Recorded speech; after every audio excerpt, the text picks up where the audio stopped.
we will continue the conversation with Mohammed, who is going to be talking about the flood and disaster and climate adaptation.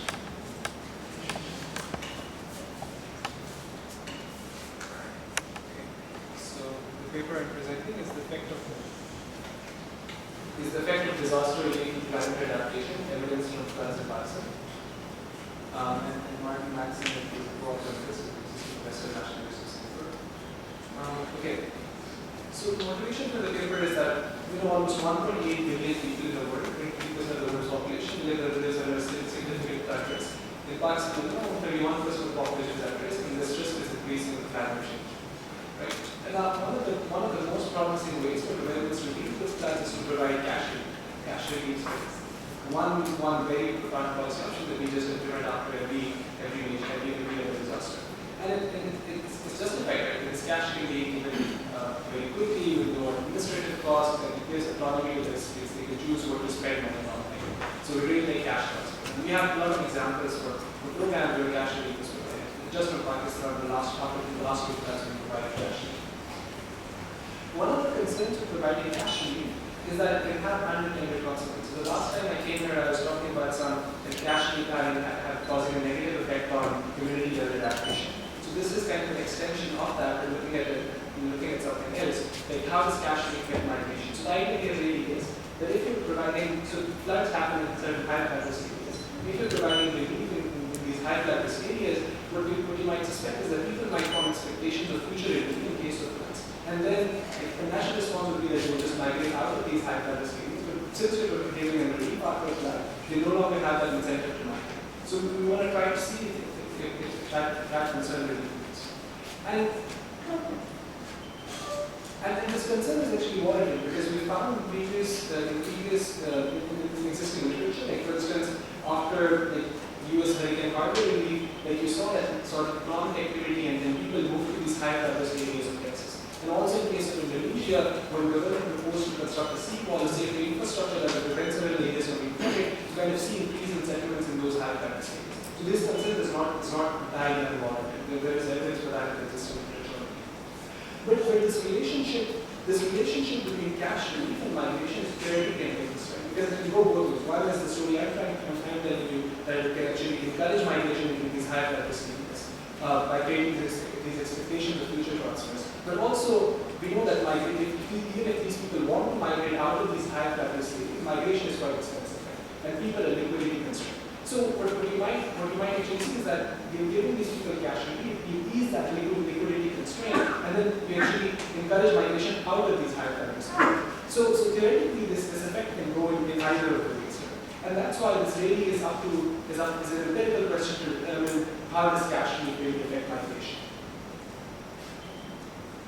Context, I won't spend too much time here. So 2010 floods one of the worst floods in Pakistan history. You already know about that. It caused economic loss of about $10 billion, US dollars, 6% of GDP. It's a major disaster, major natural disaster in Pakistan's history.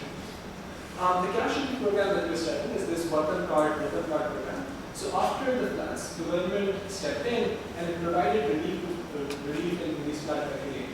So the relief amount was about, so there was an initial phase where the relief amount was 20,000 rupees, about $200 at the time, which was about 2 months median real income at that point.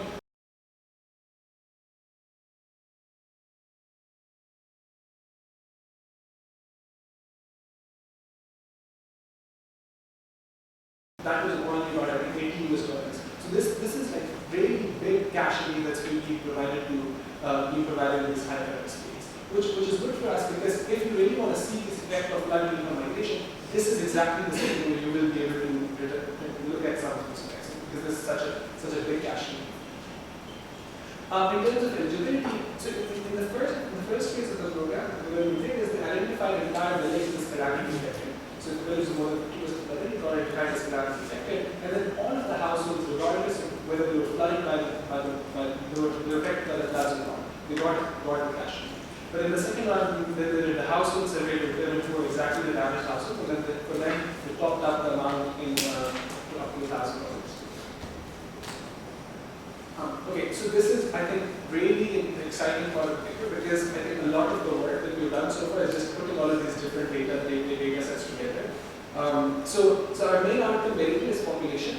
And we're using two measures of population. So one is satellite-derived data on settlement estimates, and the other is actual population counts from the census.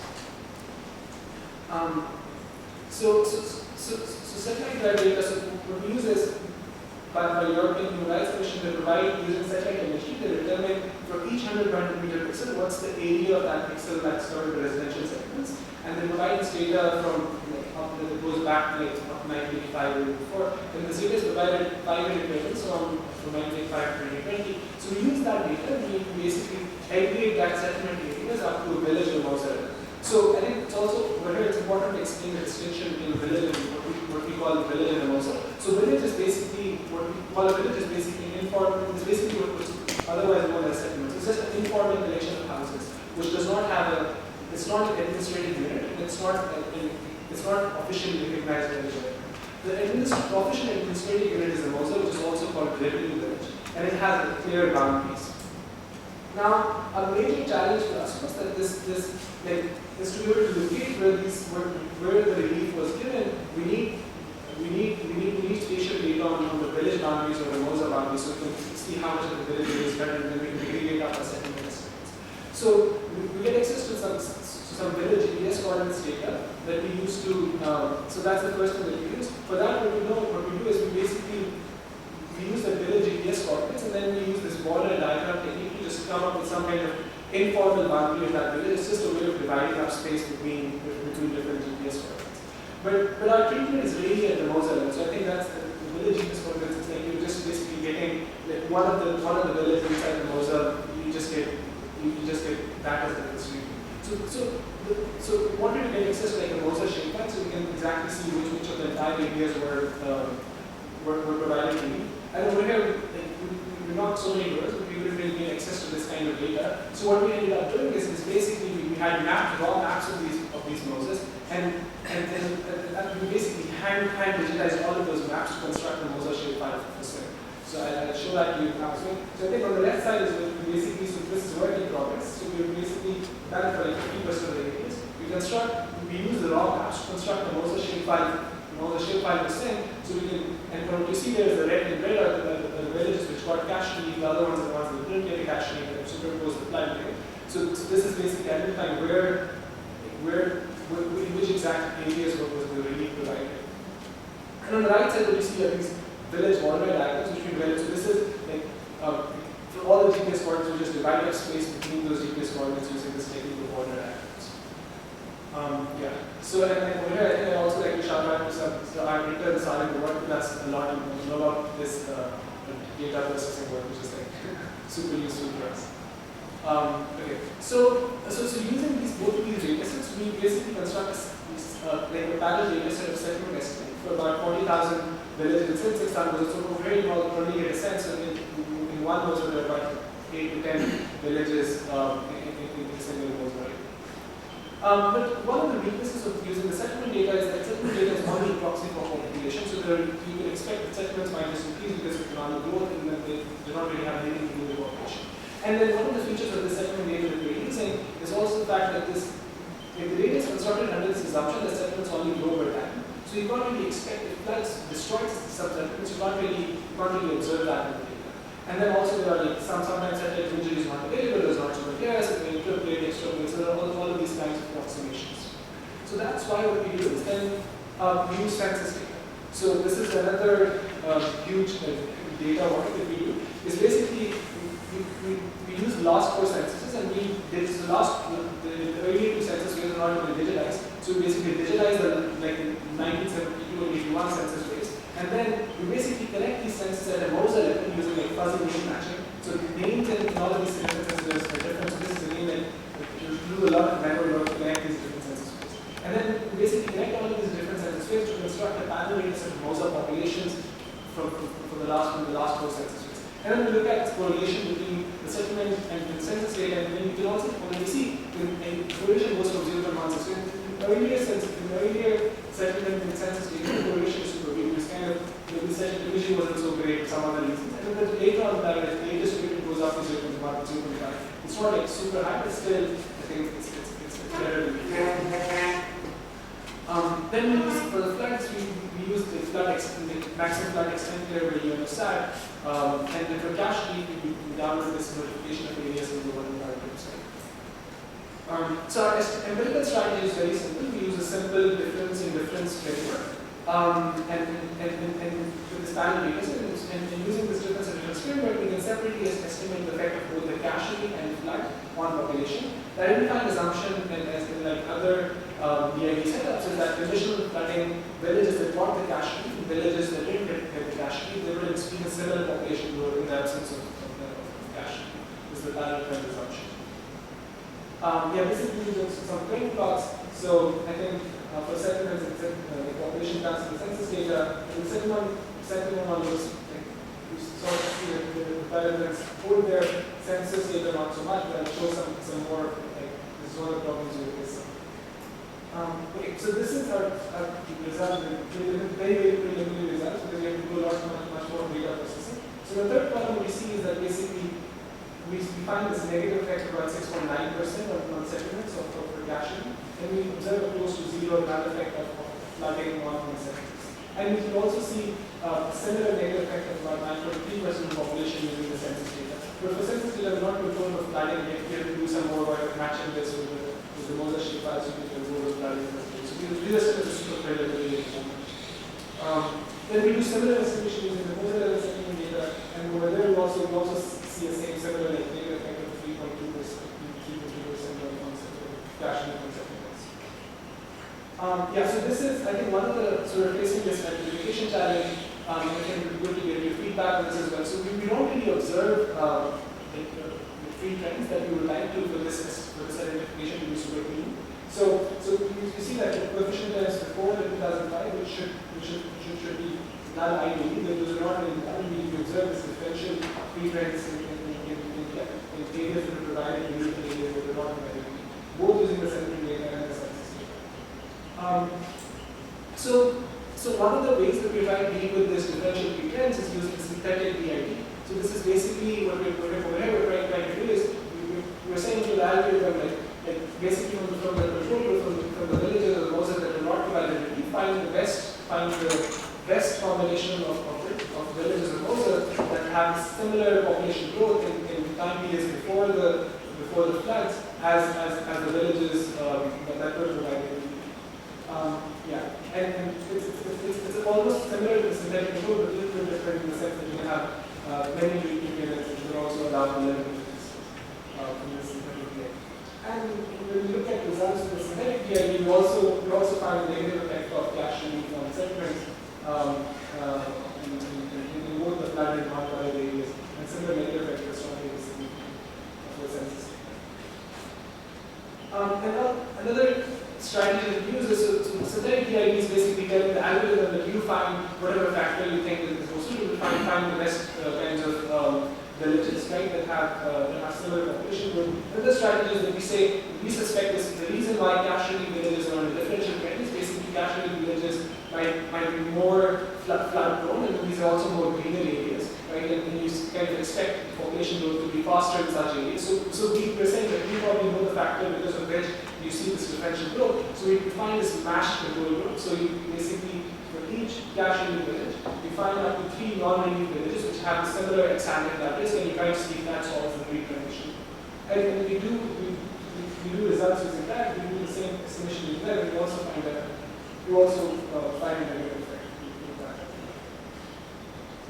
that. So I think just to conclude, I think the empirics will have to refine a bit more. We still have to work with the solid experience to issue perfectly. But our very preliminary findings are that cache leak in the aftermath of the 10 floods, they encourage migration away from these high flood risk areas instead of encouraging migration into these high flood risk areas. And I think this result is in contrast with the earlier findings by people who did research on Indonesia or the USA, where cache leak and safety infrastructure encourage migration in these high flood risk areas. So from a policy perspective, this is very exciting news, right? Because now policymakers, we don't need to worry about cache leak causing this moral hazard, but now we can really confident about cache leak, that it's more, it both provides immediate relief, but it's also encourages adaptation long term, right? Because it's encouraging migration away from these high flood risk areas.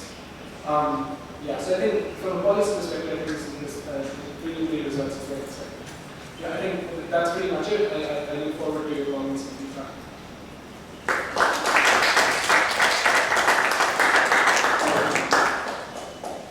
Wonderful.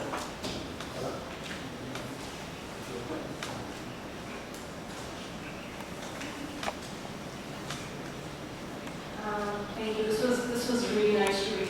It's a really well done paper. And I'm again excited by the data that you collected as well. So, and I saw the previous presentation that you gave, and it was really nice to see that you've progressed so far from the last paper to this one. So I won't spend a lot of time on summarizing the paper. I think Mohammed did that really well. But just what stood out for me was this is the paper that studies the climate relief and uses migration in or away from disaster-prone areas. It makes use of, I like the fact that you don't just rely on one method. You're doing this for robustness and showing that your friends would, but it's nice to actually see that in the paper as well.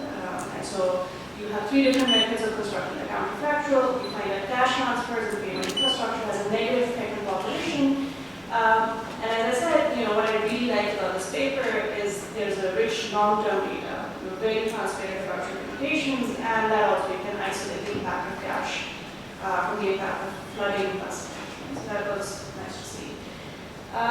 Your results now. So in the paper and also in your presentation, you say this is different from literature and maybe surprising, but to me, it actually didn't feel that surprising, right? So what I was thinking is, because it's early work, maybe you want to put in some kind of conceptual framework to say what should we expect going into this paper? In the sense, is it perhaps welfare enhancing for them to move away? And the fact that they get this cash just enables them to move away. Right? And so in the flooded areas, they do get this cash, but they also have this loss that they have to make up for, so perhaps the cumulative effect is not enough for them to move away. So how should we think about the size of the transfer versus the size of the potential loss? And I know you don't have household level data, but perhaps you can look at other data sources that just estimate the impact, the regional impact on household communities like that, to say, where the losses were higher, this is what we see, and the effect may differ by the extent of the loss as well. Plus what perhaps you also see where is the equivariance, this is probably coming from my paper, but agrarian versus other kinds of occupations. So if you have that data as well. So they may be looking at some potential benefits of staying there versus leaving and so on and so forth. So that's the first thing. The second main point I had was, so you are very transparent about the data implications. But I was thinking about how should I think about the prevention bias in this may have caused. Is this an underestimate or an overestimate? So you say you can measure in migration, but you can't measure out migration, so you can't measure whether settlement size might be decreasing. Now, the issue of that is that may be that the settlement size has decreased because of flooding, but it could also be that perhaps the settlement size has not changed, but people have moved away. You also can't see that. So just a discussion of if you have these different levels, different types of data implications, how should we think about the size that should be, coefficients that you see, are they underestimated, are they overestimated, that would be useful to see. I was wondering if you have any kind of data on, so variation in the proportion of households that receive cash. No? Okay, so then I have a few minor comments. One, I didn't see this explanation, but I was wondering why you won't control for just cash in the DID regression that you have. You have those interactions, which should you also have this, and perhaps they were there and they weren't just shown in the table. So maybe. Could you also test the main, so if you have a mechanism, could you test if that works in a placebo time period where the fact has not occurred? So, in SIM, there was also 2003 guidance. I'm just looking at 2003 because that comes within your data set, so perhaps you can see that was kind of specific. It wasn't actually, so do you see the same impacts then? There was no cash in at that time. So you shouldn't, and so that's maybe something you want to look at. I was wondering about how the PSM was constructed, so the propensity to be flooded, it doesn't have anything on propensity to receive cash as well, so like are these larger areas, more populous areas, district headquarters, things like that. And then it would be nice to see some descriptive of the treatment comparison villages in in different strategies. So for example, in the synthetic EID, the control group seems to be catching up, at least I saw. In one of the class, it seems at the end it seems to be going up a bit faster than the treated. What are the characteristics of the control group? Are they kind of different to begin with? It shouldn't be again with the synthetic EID, but if there is any difference, what is the reason for that difference?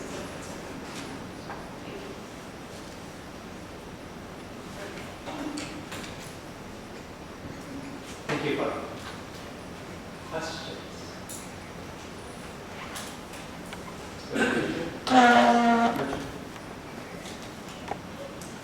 Thanks very much, Howard. It's super interesting, and as a recent RA, it's underestimate how much data we can put into that.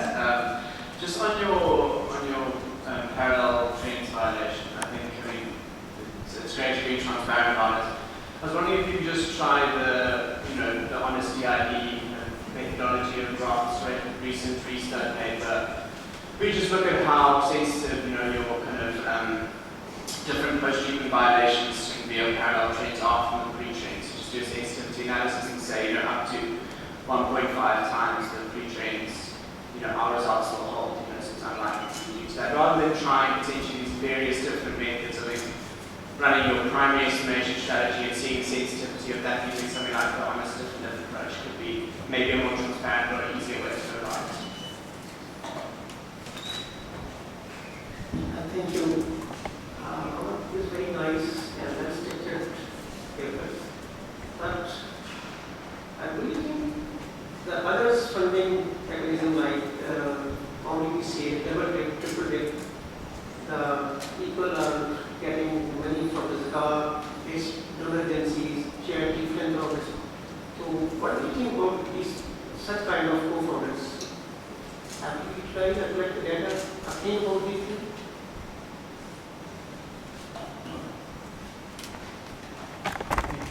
One interesting paper. I was just a little confused also about this causal link that we are thinking that the phase transfer is causing this migration. There were two specific policies that were adopted in Sindh during those floods, and those could also be the candidates actually for migration rather than thinking about the cage. It happens to be that, cage was also given to those people for whom these two policies were introduced. So one was this active migration policy by the Sindh government that they were settling in these people from the flooded areas into Karachi and Hyderabad. And there was also a political uproar during that time that they are just creating apartments for them and they are bringing in these people there. I think some of the numbers could be visible in the population census that Sindhi in the mother tongue, this population increased during that census. One was this policy, which was a government policy topic. The other policy was that there were a huge settlement in the riverbed area. So people illegally, these are villages where even there are government amenities such as schools and hospitals, and these were built within the riverbed area, which happens to be around 15 kilometers from there. So one policy was that to demolish these villages are the houses that are in the riverbed and provide them alternate settlement, which was lower into the towns, for example. Those could also be the reasons. And why I say, because these people also receive the case with simply be the correlation, but maybe there are the active policies for migration that are dictating the results that you are finding.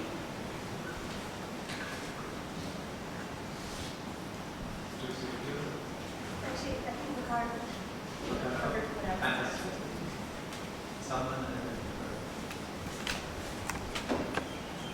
First of all, very excited to see you using synthetic in defense. And so one comment about synthetic defense in defense is that because these new causal methods are fairly based on very technical things like weightage of controllables. So in that context, I think it's a good idea to always explain what your control group are made of, because these algorithms are made to assign weightage in such a way that your control group will look like a treatment group before treatment. But then it violates some of our fundamental assumptions that are they really same or not. So it's always a good idea to explain those control groups. Are they similar or not? Or how do you think that that's a good control group, but because of some reason the parallel trends are not meeting? And then I think your parallel trends are not meeting because you have a long baseline. So in these outcomes, there are always migration patterns and lots of other things happening, which in long terms, whenever you would do any analysis, you would see a trend. I know we don't have the data on that frequency, that if you could like shorten the distance somehow, shorten the time period, I bet that you might meet the parallel trend assumptions. Thank you. Thank you. This was super interesting. Just very quickly, I was wondering if you can use the mixed data or something else to quantify just how large the cash transfers were and how much money do people normally need to actually migrate. When building on what Bakar was saying, is to really pin down this is what's driving the migration. I think it's really slightly surprising, right? Where are they going to? I think what I was trying to get at that, like, are they moving more from agrarian areas or not? And I couldn't quite understand. You said you can't see settlements increasing, so you can't potentially see where they're going to. So, but maybe you can still say something about, does it seem plausible that this cash transfer could actually allow people the liquidity to move, especially the bit about those 50% who got those additional payments when they were really badly affected. So saying something about that might help as well. The second part of cash transfers were for settlement. Those were to build houses. Yeah, okay. Then might be large enough. So I think I don't know. Thank you. Thank you very much for your very insightful comments, and thank everyone for all of these very insightful questions and comments. I think it's important, but like quantifying the size of transfer and in comparison to the household losses or how much money we need for migration. I think we should probably do a better job there. I mean, just to what we quantify is in comparison to other cash receipts that are given, and compared to that, it's a very big cash receipt. Like in the case of 2022 flood, they're giving $80, and over here they're giving up to $1,000. So in comparison to other cash relief, it's way bigger. But obviously in terms of migration costs, in terms of how much damage they suffer, I think we should. The damage one, we need to they did a household damage survey which was geocoded, and we've really blocking doors to get access to that data, but it's been super hard. So when you get that, then we actually construct that measure of what's the proportion of households in each MOSA that have got the second cash relief. And then the point about we cannot measure our migration using the settlement data because we can't really measure, we can't really detect if there was a decrease in settlements in using this data. Yes, I think so. One of the reasons we use the census population data is because of this, because there are these limitations of the settlement data. But I think still with the settlement data, what we're really seeing is that settlements are growing over time, but there's a change in the gradient of that growth in cash relief villages, and it kind of suggests some kind of outmigration. So we get some of that using settlement data, but still I think the more reliable one without migration is the census data, and that's why we move towards the census data. The placebo setup, like using the 2003 flood, if we have a flood there for that, I think we should do something with that. I think the propensity score matching that we do to construct that control group, I think we could, we just use a global flood risk layer, like exact flood risk layer, but I mean you guys have done a very much nicer job constructing like a flood risk layer, so we haven't been that picky with that. So I think we probably learn from you and construct something similar. And yeah, I mean, we should, I think, probably include more descriptives. Yeah, I think the point about honestly, I agree. Yeah, so we are like, right now, to this point, our main effort has been towards constructing this data set. We have thought a little bit about like alternate identification strategy. But I think, like, honestly, I agree, we should probably explore that further.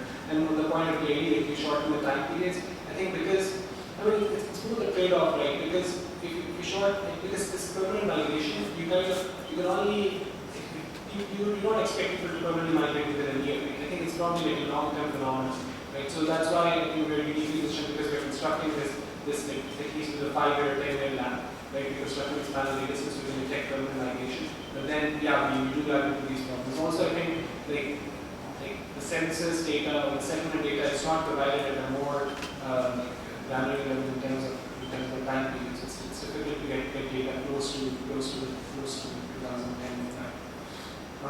Then there was a point about other cache provided if this was a cloud. Yeah, I mean, if the cache is provided in areas that were also in exactly the areas where the cache relief was given, then we can't really separate the effect of the two. And yeah, I think also what corresponding about this, I think if there are alternate policies that are like the alternate cache relief policies that were given exactly in these areas which were also being given in the cache relief. So we can't really separate the effect of relief from those. But tell you what we could do is we could position ourselves and say that it's not just the effect of cache relief, but the effect of the whole relief package that was being given. I think we'll have to do a little more reading to understand what other policies. Thank you very much for pointing us to the example of the pages.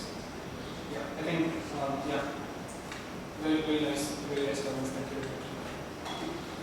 Thank you. So we've got a third paper.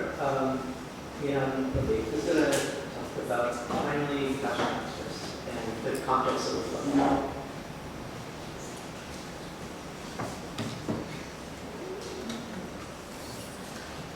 Good day, everyone. I will be presenting on the impact of timely cache transfers in the context of the 2022 floods. So we have a research team that includes Mohammed here, who you just heard from. We have Praveen and Rocco, that are based out of the University of Oxford, and then Ashley and I from the World Bank. And before we delve into the presentation itself, I would like to mention that we're still in the early stages of understanding what the survey data means. And we have faced some challenges with the data that we have collected, which we will also illuminate over the course of the presentation. And so what we would really like in the form of feedback also from you is, when you think about it, is to provide some feedback on the concept itself, the direction the paper could take, and potentially the ways in which we could address the challenges that we do face. I will also clarify at this stage that I am a development practitioner and not an economist. So if you do have some very technical questions, I may not have the responses. But your technical feedback is more than welcome, and I will relay that to the research team. And so with that, I will begin. So we all know that climate change is increasing the frequency of extreme weather events. And for Pakistan in particular, this was very prominent in the 2022 floods, when we had about large-scale monsoon rainfall across the country, and various degrees of submergence also witnessed, especially in Balochistan and also in Sindh. It was estimated that about 33 million people were impacted by these floods.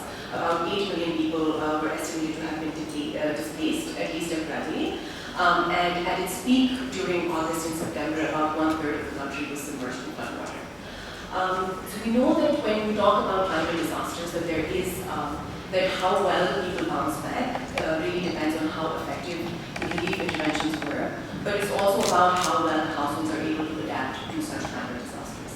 And they don't necessarily go in tandem, and we've seen other bodies refer to this as well. It is possible that relief efforts lead you to adapt better towards disasters in the future, but it can also disincentivize you in anticipation of receiving transfers of some kind of relief interventions in the future. So when we looked at this project in particular, our idea was that we wanted to see through a survey what the impact of these timely cash transfers were. The government was able to deploy this financing fairly quickly in all flood-affected areas across the country, and wanted to see what the impact would be on welfare and adaptation strategies. In the beginning, we thought to look more on a short-term intervention and the effects in the short term, especially given that the transactions were only about 25,000 PPR, which is not significant. However, we had challenges in procuring data and then initiating the survey, so we ended up looking more on the medium-term effects. So again, we've had quite a bit of discussion on floods.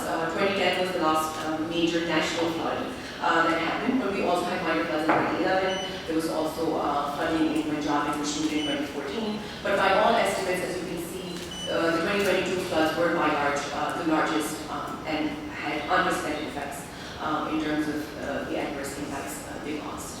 So again, if we see spatially the 2010 and 2022 floods, the 2010 floods were riverine, so they were really near and around the Indus and its tributaries, whereas the 2022 floods were pluvial and flash flooding, and so the area that they covered and the extent and duration of flood was also much longer just because of drainage and other issues.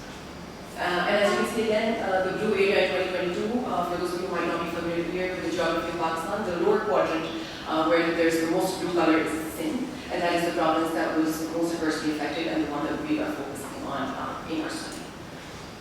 So again, damages were quite intense. Some estimates say up to 10% of Pakistan's GDP. The losses and damages were faced at $30 billion, and reconstruction needs alone for infrastructure were about $20 billion. Sindh was the worst affected. About 2.1 million homes were destroyed in the process, and 60% of the economic loss that emerged from the floods was also in the Sindh province. We had the opportunity to visit PDMA Sindh as they were trying to provide these relief during the flood operations, and it really was quite chaotic because you did not have any communications. The government did not really know the scale and scope of the effects that had happened and how to actually distribute aid. Also, because the floods were unprecedented, they actually did not have enough stockpiles in place to deliver the kind of relief goods that would be required in this case. A lot of time was wasted in trying to import the required goods. And so one of the things that the government of Pakistan thought was to use the Benazir Income Support Program to actually distribute some cash transfers at the grassroots level. Now, we've had papers on BISC as well, so I won't go into too much detail, but it is the largest social safety net program, one of the largest, and for Pakistan it has been around since 2008. Currently, they have, as per the last fiscal year, their budget was about $1.9 billion, and they provided cash payments to 9 billion beneficiary households and provided every quarter about 8,000 BPR.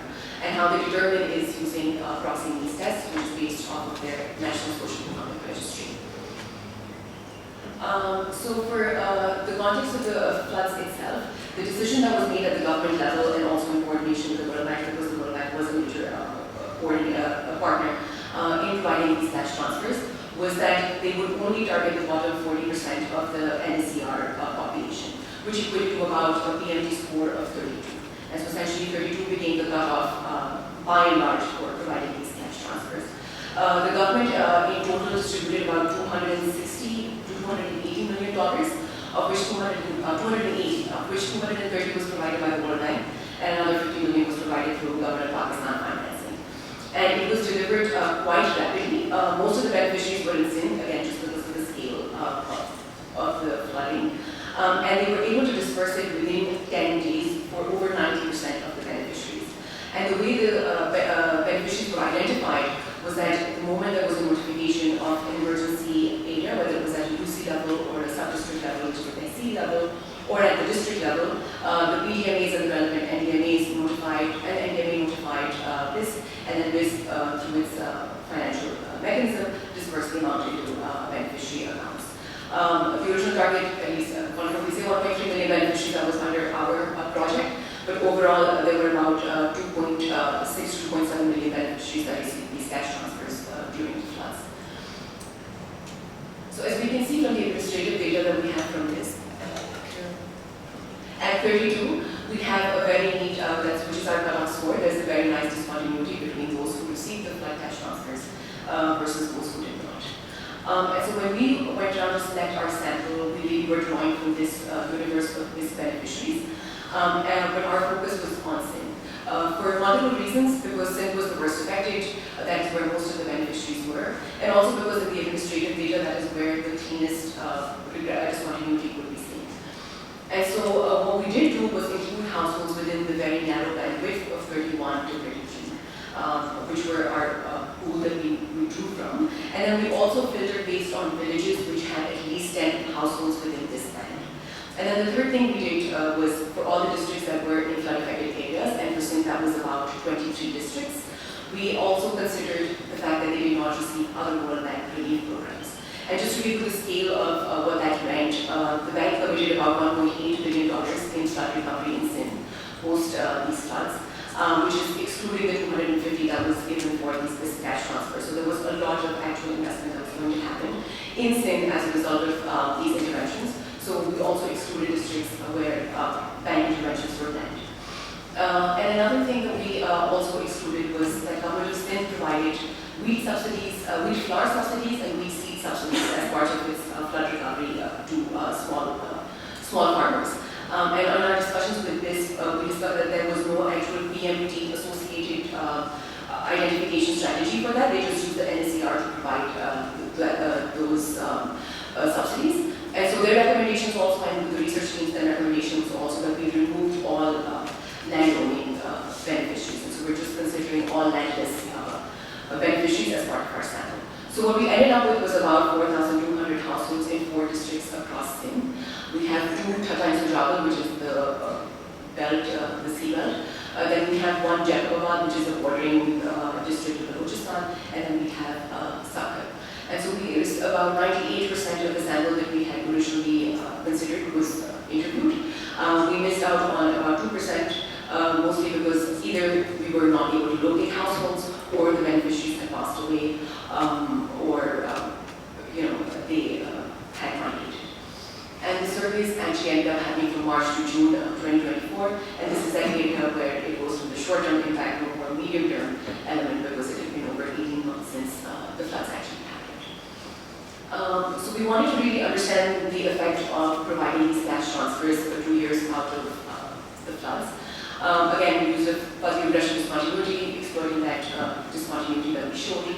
And we had the assumption that manipulation was very unlikely because PMT is sourced from about 43 different variables. They keep changing the weightage and nobody really knows exactly what constitutes the score in the end. So it's very unlikely that households and local administrators will be able to manipulate it.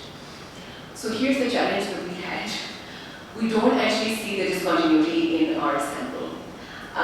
We have it in the administrative data, but it's not really showing up in our sample data. And it seems that everybody's received the $25,000 rupee cash transfer. And now we think it could be for 2 reasons. One could be that people just were not able to understand the question. So we had asked if they had received 25,000 after the 25,000 rupees in the aftermath of the 2022 floods, and if this was separate, and that this was separate from the usual tranche that they received from this. However, in the answers it seems that maybe this probably was not either communicated clearly from the enumerator or was not understood clearly from the respondents, but we think that might be one of the reasons why this has happened. The second and more alarming might be that there were replacements done within our sample without our knowledge, and so it is possible that in an effort to track households and not being able to track them, enumerators or the survey firm decided to actually replace on their own, which is why we ended up maybe serving more beneficiaries than we intended to. So we're conducting audio audits for the first and back checks for the second, and we'll keep you updated on the process. So in terms of headline results, we don't really see much of a difference. If we do take our null to be true, it's not a surprise that there's no change in asset holdings or food consumption 2 years down the lane for beneficiaries, mostly because it was a very small cash transfer. They probably did not use it for very productive reasons, and it was mostly for food consumption and for health expenses. So another area that we're exploring with the results that we do have is the impact of disaster relief on migration. Again, Mohamed's already touched on this in his paper as well. People could migrate out using these cash transfers, or they could choose to stay in hopes of receiving further cash transfers. So there is, it could go either way. And so what we find in our sample is that 90% of the sample experienced flooding in 2022, up to the torso level in many cases, is how intense the flooding was. About 2/3 evacuated and remained away from their villages for 49 days. In some cases in Jacobabad, it was actually up to 70 days. 75% of them claimed that their houses were damaged completely by the floods. And they estimated this expense at about 100,000 rupees, which also makes sense because a lot of these are, as we call, gacha houses, so they're stones and mud and then in terms of adaptation, what they primarily did was relocate temporarily and not permanently. Or they tried to, and when they came back, they reconstructed their homes, or at best, if they could afford, they tried raising the level of their house, which again, the cost that they estimated was about 100,000 rupees.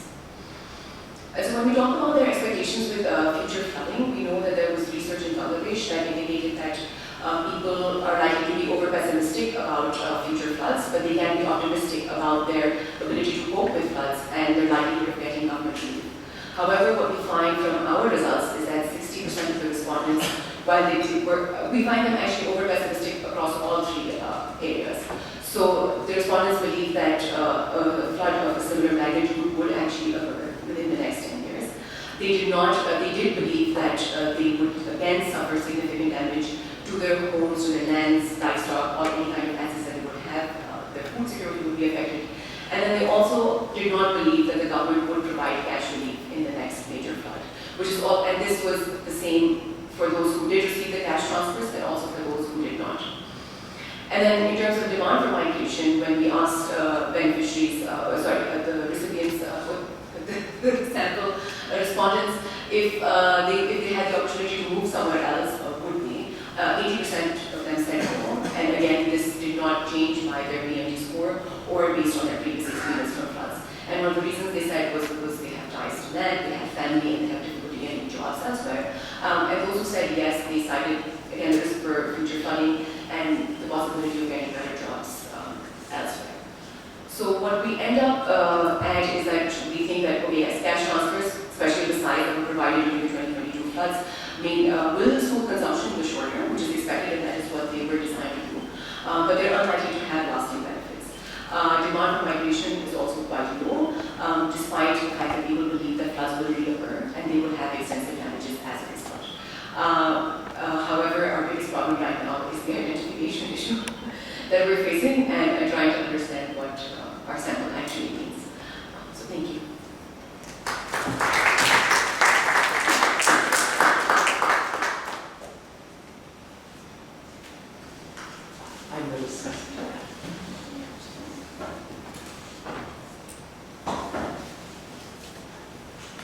Thank you. You know, this is a really interesting project. I really like that you've combined both, regression analysis, RV analysis, but also there's a lot of qualitative data that you're drawing on. And I want to pull out a few more threads on that as well. Just sitting here, two observations. One, the issues that we're talking about in this panel are really of global importance, and so, this experience in Pakistan really is key around the world to understand adaptation, what happened, not only for Pakistan, but it's really impressive to see the quality of this work, the quality of data, and the knowledge that's in this room, especially about what's going on. These papers are preliminary in their way, and I have to say I have to have a disclaimer of my own, which is, one, I think I'm the least knowledgeable person in this room about what's going on with the floods, but I hope I can say something useful. But second, as a result, my comments are also a bit preliminary, so I'm just trying to sort this out. I thought I was discussing Neon's paper, but it turns out that all of these papers together are creating a conversation. So I look forward to next year when we all get together again. See the next iteration. It's really important work. I think my broad thought is that when we think as economists about household behavior, our main theoretical tool is constrained optimization. And some of the action, a lot of the action that we study has to do with the optimization part. And yet, what we're seeing in these papers, and especially in the third paper, is that the constraints matter a lot. That often behavior is more about the constraints than actually than the optimization. I want to sort of describe that a bit more fully. So I asked Leon if I could grab some slides. I'm going to just go back and make a few points using results. First, this is a really important picture. Looking over time, it's very hard to see the units, but this is the history of flooding in Pakistan, and you can see just how unprecedented that the floods in 2022 were. And I want to start by saying, first, in terms of the constraints, in terms of adaptation. So the big question here is, how can households better adapt if they adapt? The first is from the qualitative evidence that 24%, about a quarter of the households, said they didn't have early warning of the flood. So if we take that at face value, already we have one kind of explanation. A quarter of the sample didn't have knowledge to act. And that means that while the paper cites that 2/3 of the households didn't take an early action, preventative measures. In fact, if you just look at the group that had early warning, you can flip that around and we see that about 60% of households with information took preventive action. So it really sort of changes how we frame kind of the constraints and possibilities. The second thing I want to just point to is this very nice picture. And I'm reminded of, Marine Mahmood gave a very nice talk on this yesterday with a similar picture. And just thinking about Marine's figure and this one, my immediate thought is, this should be fuzzy. But why isn't it fuzzy? It's very striking that we're right down at the horizontal axis after the PMT score cut off. And you'd expect there to be much more variation. You see a lot of variation when you look at your household data, which is also surprising. But I think there's a question here too. I would expect, and I think optimally there probably should be more leakage because there should be more discretion. One thing I just sort of didn't understand, I note on it, is the exclusion. There's an exclusion here to focus on landless households, which I think is totally justifiable. But I think that makes the paper also sort of distinct from the other papers. I was surprised it wasn't foregrounded, sort of as you think about this whole setup. But also, as we're going to look at the results in a few moments, it's surprising then that a lot of the households respond that they're reluctant to migrate because of land title, needing to tend to the land, etc. And so I think there's a little bit more that's going on in the sample than we can see. This is the big result, and Neon said we have to think about whether we can take it at face value because of data issues. No, this is not good. This is the big result. On the right is consumption, on the left is assets. You can see that there's really kind of maintenance of consumption levels and asset levels. I mean, when you look at it, that seems like a huge success, right? Governor Pakistan got money out, a lot of money out very quickly. And instead of people taking a big hit in terms of consumption or asset holdings, my interpretation of this data is that things really were secure. And yet I'm really surprised in a way that the paper and the presentation moves quickly from this and says, well, yeah, there's this, but there's no protective investment. It sort of moves to some problems. But I really think it's worth holding on to this. And not just say this really is a triumph. When we look around the world, when we look at other experiences, to be able to have this kind of consumption smoothing really is a powerful result. The paper then turns to an interesting question about migration, and the framing is moral hazard versus liquidity constraints. And it's here that I immediately sort of think about the constraints more than the moral hazard. Right? So the literature that you're drawing on is the U.S. literature on flood insurance and what have you, and there's a ton of moral hazard in the U.S. But here there are more constraints on people's problems, and I feel that there's an immediate connection to that literature may be misplaced. In that the constraints here really are interesting and important, and they suggest alternative policy avenues.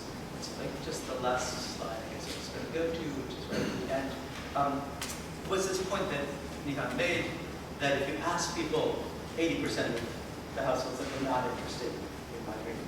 So I just will take my last few minutes to give a few bits of reasoning for what else I think is going on beyond moral hazard. Moral hazard, I think in some sense is maybe the least important issue.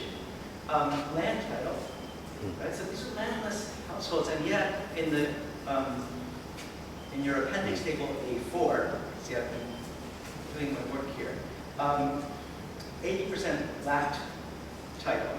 A third cited land rights as a reason for coming back, for staying there. 27% said they were finding it difficult to sell land.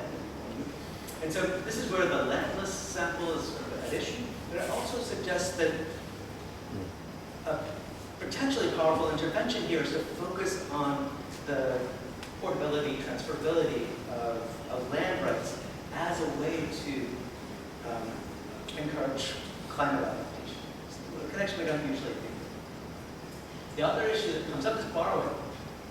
Now, it turns out that quite a few households tried to borrow. 60% report no new borrowing, but 40% did. Half of that was coming from family and friends. That's perhaps not surprising, but in flood situations, family and friends are particularly difficult to lean on, since they're often, especially with a big flood like this, often suffering similar circumstances. And it suggests that another policy would be really thinking about the finance market side, the credit side. Could NGOs, the government, others create products that are quick, provide more resources that are coming in through BISC to help people really adapt. And I think that there could be more attention to it. I think those are my bottom lines. I guess just coming back to the big thinking of the sort of one other issue that is buried in this table about reasons for not migrating is that people are worried about not having jobs in other places. So another constraint here is that people are rationally choosing not to migrate, not because of moral hazard, but worrying about livelihoods. So another program is a jobs kind of program that also might address adaptation. So the bottom line is there are a series of potential policy interventions that are kind of on the edges of this paper and the edges of this study. But I think they're really worth digging into, whether here or in a different paper, in terms of allowing households to be in a position to exhibit moral hazard. But right now, the constraints are really driving a lot of the behavior. With that, we'll open to questions from the morning. I didn't catch exactly the question you asked them on this, but two things. One, this is the new cutoff, right? So this is very, very recent that they might have stopped receiving cash transfers. Given that you have a landless sample, it could be that they've been receiving it for 10 years, and they still think of themselves as recipients. So one, that. Two, in the admin data, the cutoff is actually 33 and not 32. And so they're right that they're receiving cash transfers because they are. So we can talk about this more later, but it's not so surprising to me that that's what they're saying, because quite likely they've been receiving it for 10 years. So even if they've been properly discontinued, about 32, they still think of themselves as BISC recipients. But second, more importantly, they're probably actually receiving cash transfers still, because the cutoff is 33, even though they've advertised it as 32. Thank you. Fantastic. Yeah. Thanks so much. So I'll maybe come to your question first. So the BMD score, the one that we showed, is for SIN alone. So what we realized is when we looked at all the provinces together, it was a bit more murky, and we know even from data shared by BISC that, especially for Balochistan, some of the BMD scores that really went up to 40 even, just because of the geographic disparities and the land of need. On the question itself, so even if, we used the beneficiary, non-beneficiary, because they changed in 2022, but this was again pre-floods, beneficiary versus non-beneficiary. But the 25,000 payment is separate from that, right? So if they're asked if they receive quarterly payments from BISC, and they say yes, that's one thing. But to say that they receive the top up of 25,000, that's a separate thing. And that's the problem that we're facing here. And we think essentially this exact thing has happened, is where they're conflating the 8,000 that they receive every quarter with the 25,000 or at least we hope